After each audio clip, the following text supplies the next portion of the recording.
Pernah kepikiran gak sih, gimana caranya sebuah konflik yang terjadi ribuan kilometer dari sini, tiba-tiba bisa ngaruh ke harga bensin yang kita isi, atau bahkan bikin nilai rupiah goyang? Oke, yuk kita bedah bareng-bareng. Jadi dalam pembahasan kali ini, kita bakal lihat gimana satu percikan api di satu kawasan bisa memicu gempa ekonomi global, yang getarannya ya terasa sampai ke dompet kita. Biar kebayang seberapa gawat situasinya, coba lihat deh headline ini. Ini bukan sekedar krisis biasa loh. Ini adalah kejadian yang bahkan disebut sebagai gangguan pasokan terbesar dalam sejarah. Nah, ini langsung nunjukin kalau taruhannya tuh gede banget buat ekonomi dunia. Jadi, apa sih pemicunya? Semuanya itu berawal dari satu insiden geopolitik yang, ya ampun, panas banget dan eskalasinya cepat banget jadi krisis besar. Coba, kita lihat gimana kronologinya. Coba kita lihat timelinenya ya. Tanggal 28 Februari 2026, ada serangan militer yang menargetkan Iran. Nah, responsnya nggak pakai lama. Di awal Maret, Iran langsung balas, menyerang fasilitas-fasilitas energi yang vital di kawasan itu, dan disinilah momen di mana pasar global benar-benar mulai panik, memicu gelombang kejut yang bakal kita bahas lebih dalam. Oke sekarang, biar kita ngerti banget kenapa balasan dari Iran itu dampaknya bisa sedahsyat itu, kita perlu geser sedikit ke peta. Ada satu lokasi, satu titik kecil yang krusial banget yang bisa dibilang ya menyandra seluruh ekonomi energi dunia. Nah, ini dia, Selat Hormuz. Anggap aja ini semacam jalan tol super buat energi dunia. Jalurnya sempit, tapi perannya vital banget. Kenapa? Karena selat ini menghubungkan produsen-produsen minyak raksasa di Teluk Persia dengan seluruh dunia. Hampir semua minyak dari sana harus lewat sini. Angkanya ini yang bikin ngeri. Sepertiga.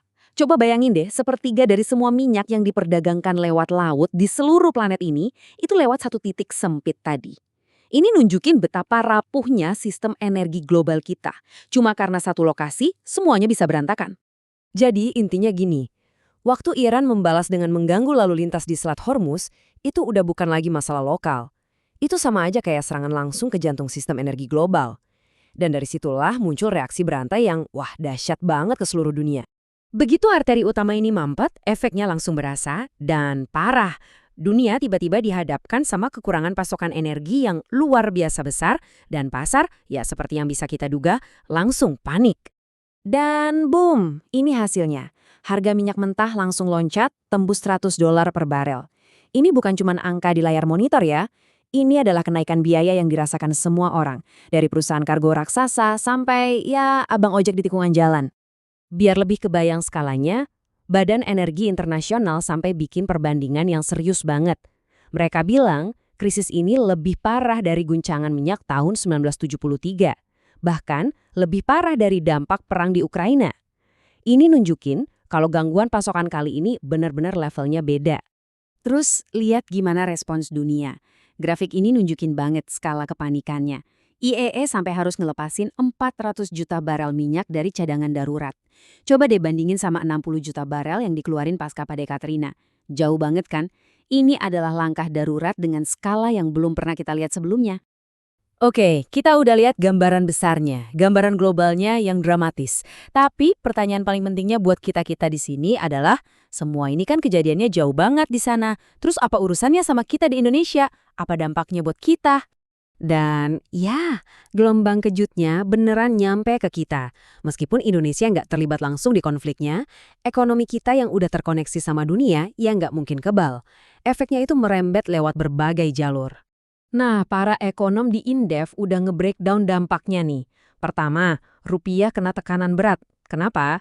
Karena investor global lari ke aset yang dianggap lebih aman. Kedua, harga BBM di dalam negeri ya mau nggak mau pasti naik, ngikutin harga minyak dunia yang meroket. Ketiga, rantai pasok global kacau, bikin barang-barang impor jadi lebih mahal dan susah dicari. Dan terakhir, sentimen pasar keuangan jadi negatif, bisa-bisa modal pada kabur. Ini bener-bener resep badai ekonomi yang sempurna buat negara kita. Sementara ekonomi global lagi goyang, di panggung politik internasional juga sama, pecah. Dunia nggak satu suara buat ngadepin krisis ini. Malah sebaliknya, yang kita lihat justru perpecahan yang dalam. Di sini kelihatan jelas banget pecah belahnya. Di satu kubu, ada negara-negara kayak Tiongkok dan Rusia yang ngecam serangan awal ke Iran. Di kubu lain, ada negara-negara Eropa dan beberapa negara Teluk yang ngecam serangan balasan dari Iran. Nggak ada titik temu, nggak ada solusi yang gampang. Tapi nggak semua negara ikut-ikutan milih kubu. Ada sekelompok negara yang milih buat ambil jalan tengah.